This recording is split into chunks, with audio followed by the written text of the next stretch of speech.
Wow. You came in very quietly. Yeah, why not? Morning. This is a disciplined meeting, man. Already seated. I want to go to that school where you came from. Please.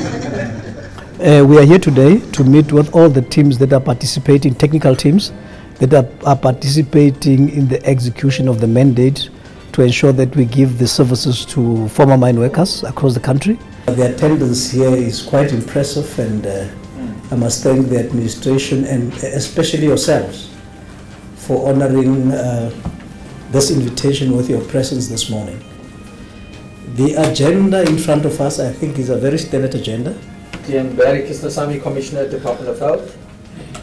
Today's meeting, under the leadership of the Deputy Minister of Mineral Resources, brought together partners, government departments at national and provincial level in terms of dealing with setting up the logistics and coordinating center, so the LCC as we're calling it.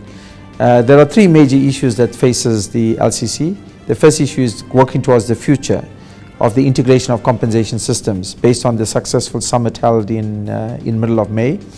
And then the issue about service delivery enhancements. In the service delivery enhancements, we are using a pilot site in the Eastern Cape to actually track and trace claimants, to prepare the claimants for benefit medical examinations, and to update the database and records. This is what we inherited when we first came into office in Johannesburg.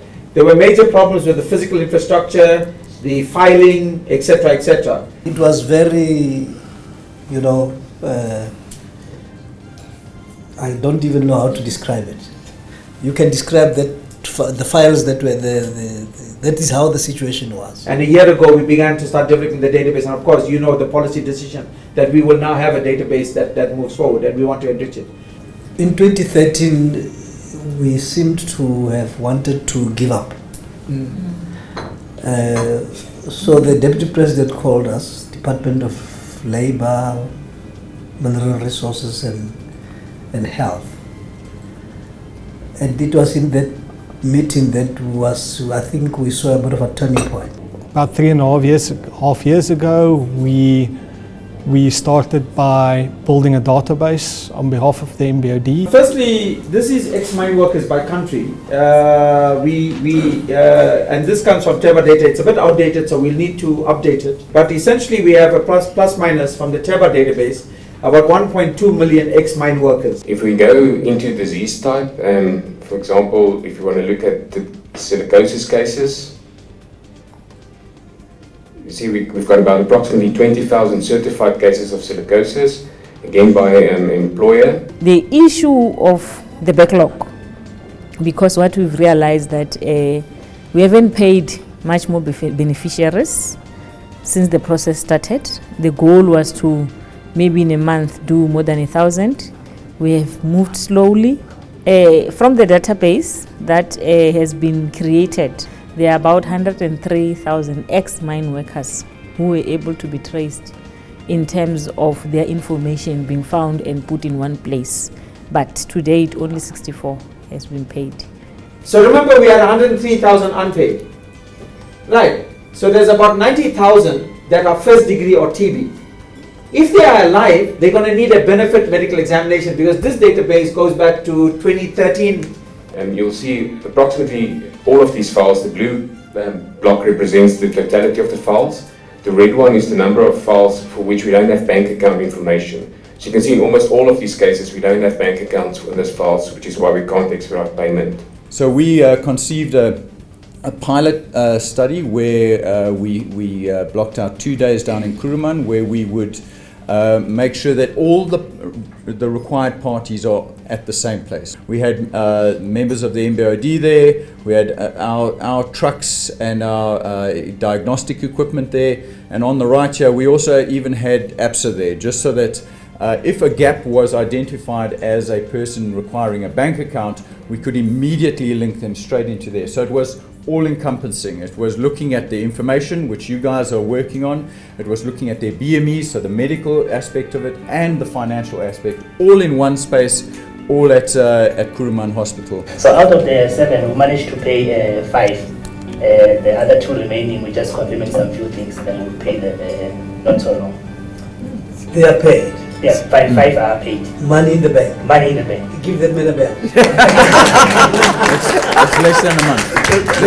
Less than a month. Less than a month. Less than a month. We are happy as NUM about the progress that have been made, because this has been our concern as NUM, that there are a number of people that are out there that have not been reached, who are continuously calling us, trying to check where they can be able to submit their claims of payments. I'm also proud to say that over the last 5 weeks we've submitted 250 fully completed packs.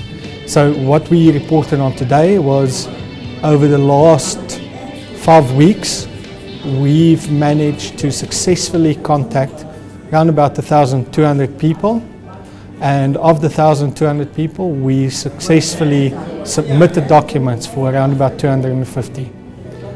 That is, in my view, and it's Teba's view as well, a very positive result.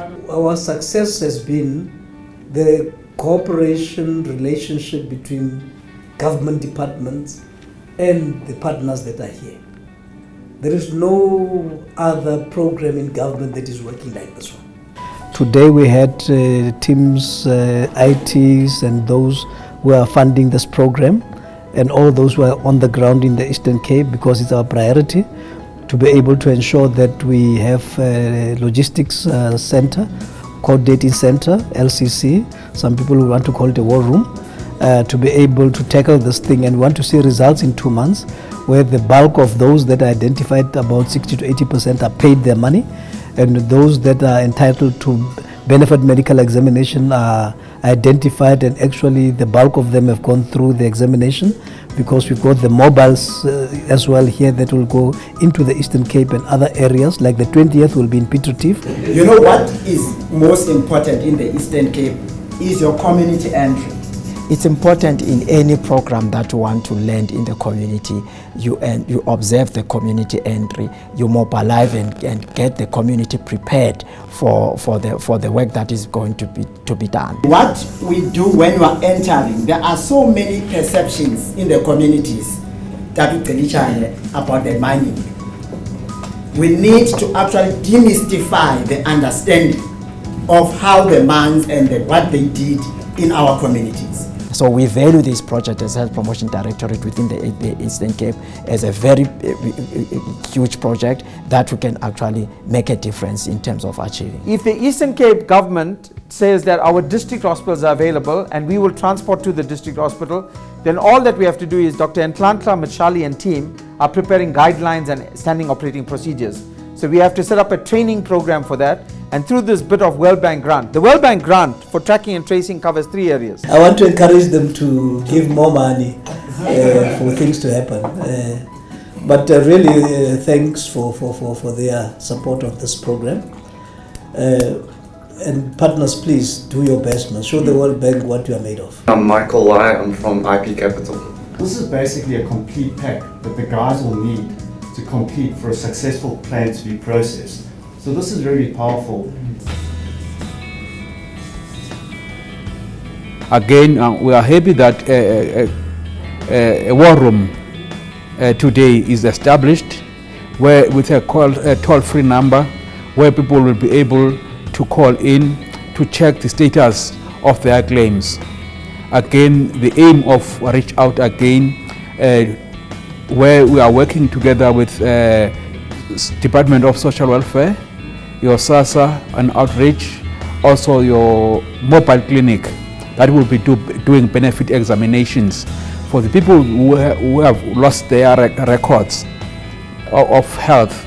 That clinic will be able to do chest x-rays, take the information so that the claims can be submitted. That call center will take you to XDS as one of the avenues of getting information. We have been promised now by the CCOD, which is compensation for occupational diseases, that the turnaround time now is no longer going to be 3 years to 5 years. Turnaround time now, it can be a minimum of 3 months, which to us, it will be a good achievement if that happens. I've got a concern about the Eastern Cape plan from the bottom up, which is good.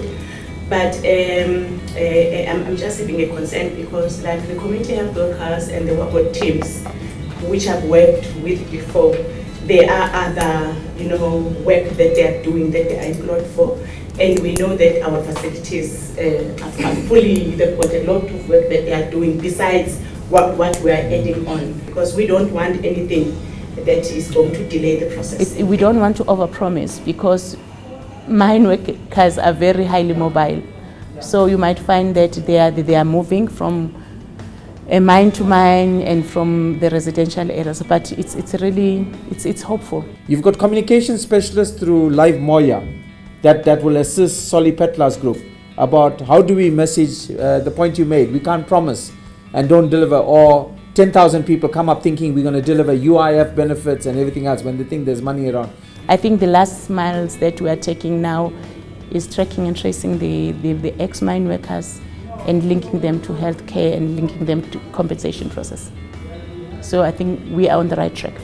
We've really been talking, but today it's good to see that there's progress being made. And I think as IRD, we're committed to share our experiences of using innovation to get to the last mile. I think there's a lot to be done here, and we're very excited. The future is in Velcom. We are actually going to have an Imbizo this month. By tomorrow, we'll be confirming it after actually taking our reports to the deputy ministers. From there, we'll be actually looking at Kuruman. We'll look at Mpumalanga before the end of July as well, and KZN. Eastern Cape is on site again because Bizana, as people have been talking, the problem there. The majority of ex-mine workers are coming from Bizana, and we are actually going to be getting to Bizana, and also the Port Elizabeth area, which has not been touched by most of us. This program is so important that if we get things right, we are actually unlocking a lot of, what do you call it? Is it capital? Social and human. Yeah, social and human capital. A lot of money going into the hands of people, especially the poor people.